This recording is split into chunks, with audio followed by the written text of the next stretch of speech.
Number the Garifuna mystery.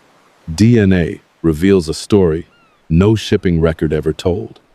There is a people who speak an African-rooted language on the shores of Central America, who bury their dead facing an island they have never seen, and who call themselves the descendants of a shipwreck. For centuries, that shipwreck was treated as folklore. Then geneticists opened their DNA and the ocean gave up its record. Walk along the Caribbean coast of Belize, Honduras, Guatemala, or Nicaragua, and you will hear a language unlike anything else in the region, Garifuna, a tongue built on Arawakan grammar but carrying centuries of West and Central African vocabulary layered on top.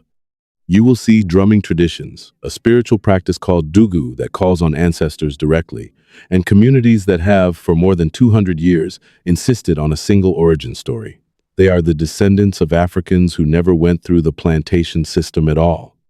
The standard account, repeated in textbooks and tourist brochures alike, goes like this.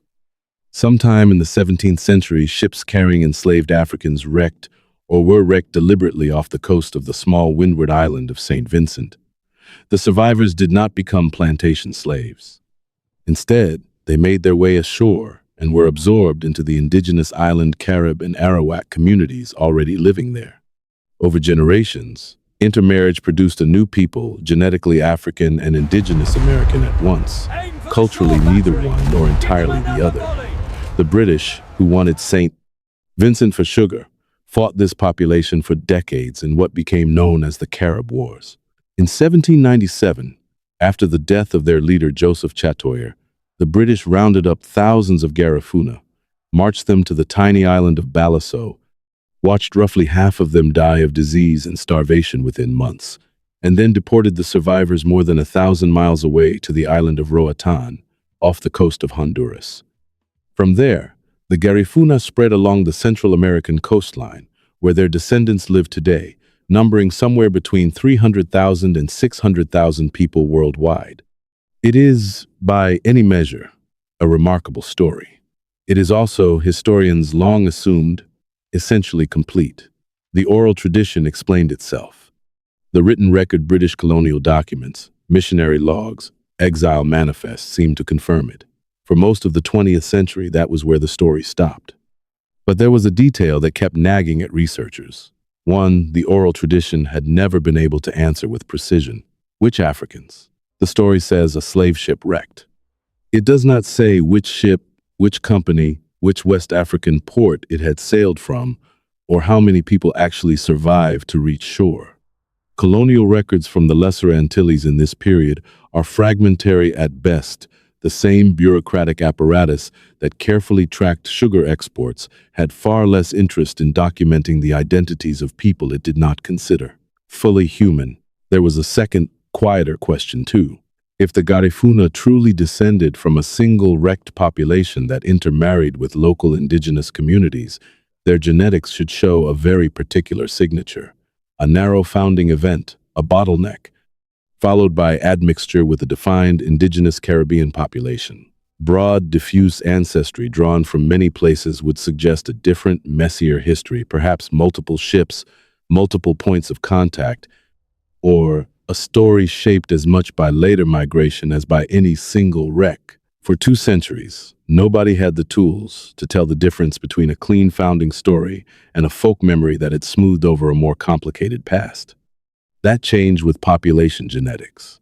Researchers working with Garifuna communities in St. Vincent, Belize, Honduras, and Trinidad began sequencing mitochondrial DNA, Y chromosome markers, and eventually genome-wide SNP data, comparing the results against reference populations from West Africa, Indigenous America, and Europe.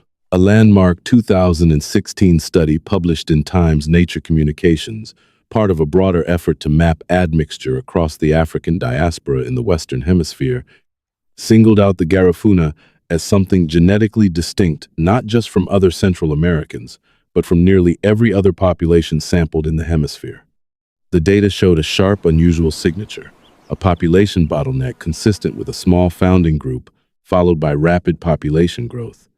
In plain terms, the genome itself preserved the memory of a sudden, narrow beginning, precisely what you would expect from survivors of a wreck. not from the slow accumulation of plantation-era arrivals over many decades. Here is where the twist arrives, and it did not confirm a simple story. It complicated one that everyone had assumed was already settled. A 1,997 genetic study estimated the average Garifuna genome at roughly 76% African ancestry, 20% Arawak or Carib indigenous ancestry, and about 4% European. That number alone matched the oral tradition reasonably well. But when researchers broke the sample apart by location, the picture fractured. Garifuna communities in Stan Creek, Belize, showed close to 80% African ancestry and under 3% European. Garifuna communities in Sandy Bay, St. Vincent, much closer to the original homeland, showed barely 41% African ancestry, with Indigenous American ancestry climbing above 42%. More recent genome-wide studies of the St. Vincent Garifuna have placed the African component closer to 70%. This was not noise. This was two different histories sitting inside one shared identity. The communities that stayed closest to St. Vincent had continued intermarrying with Indigenous Caribbean populations for generations after the original wreck. The communities exiled to Central America, cut off from that continued contact and thrown into new, often isolated coastal settlements, preserved a genetic profile closer to the African founding population, with the Indigenous American component essentially locked in at the level it had reached by the time of the 1797 deportation.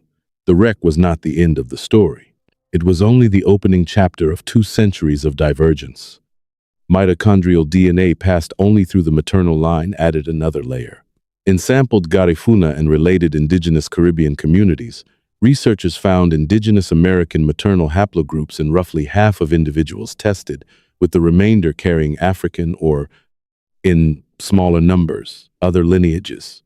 This matters because it tells us something the oral tradition could only imply. The union between shipwrecked Africans and island Carib communities was not a one-time event absorbed into a single generation. It was sustained, ongoing, and crucially driven substantially through Indigenous women whose maternal lines persisted across centuries of Garifuna history, even as the culture that emerged spoke of itself and was spoken of by outsiders, primarily in terms of its blackness. On the paternal and broader ancestral side, the African component itself is not a single signal either. Oral tradition and later ethnographic work point to multiple West and Central African origins feeding into the founding population. Yoruba, Igbo, Fon, Akan-speaking peoples of the Gold Coast, and Congo lineages from Central Africa all appear in the historical and cultural record. The genome does not describe one ship from one port. It describes a mixture already underway before the wreck occurred at all, suggesting the vessel or vessels involved were themselves carrying captives assembled from multiple points along the West African coast, as was common commercial practice at the time. For Garifuna communities today spread across Belize, Honduras, Guatemala, Nicaragua, and diaspora hubs in New York, Los Angeles, and New Orleans, this genetic evidence does something the colonial record never could. It corroborates, in molecular detail, a story that outsiders spent 2 centuries doubting or dismissing as legend. 19th and 20th century observers frequently described the Garifuna claim to indigenous ancestry with skepticism, treating them instead as simply another Afro-Caribbean population whose indigenous self-identification was cultural embellishment. The DNA says otherwise. It says the indigenous ancestry is real, substantial, and in some communities nearly equal to the African component. This has consequences beyond family history. Garifuna communities in Central America have spent decades fighting for land rights along a coastline increasingly targeted by tourism development and, in Honduras, by contested titling disputes and, in some documented cases, violence against community leaders. Their legal claims have often rested on a dual identity that colonial and national governments found administratively inconvenient, neither fully indigenous under the legal categories written by those same governments, nor fully accounted for by frameworks built around the African diaspora elsewhere in the Americas. Genetic research does not settle land rights, but it does make it substantially harder to dismiss the Garifuna's own account of who they are as invention. Stand today on the beach at Urumain, the Garifuna name for Saint Vincent, or in the town of Dangriga on the Belizean coast, and you are standing in the middle of a genetic experiment that nobody designed but that unfolded in real time over 4 centuries. A wreck that colonial administrators barely bothered to record produced a population bottleneck sharp enough that geneticists can still detect its signature in blood drawn 300 years later. A forced deportation to Roatan split one people into two divergent genetic populations without either side knowing it was happening. Every Dugu ceremony performed today, every child born into a Garifuna family in the Bronx or in Los Angeles, carries forward a genome shaped by a shipwreck, a war, an exile, and centuries of intermarriage that no single document ever fully described. There is a tendency, when we tell stories like this, to want the DNA to hand down a verdict to confirm the legend cleanly or to overturn it entirely. The Garifuna case does neither. It confirms the wreck. It confirms the indigenous union. And then it complicates both, showing a population that kept diverging long after the founding moment the origin story fixes in place, shaped as much by where its descendants ended up as by where they began. That may be the more honest lesson embedded in this data, and not only for the Garifuna. Origin stories, whether preserved in colonial archives or oral tradition, tend to describe a single moment, a wreck, a migration, a founding. The genome describes a process that never really stopped. History isn't only written in the archive of the people who had the power to keep records. Sometimes it survives best in the body of the people those records were never designed to see.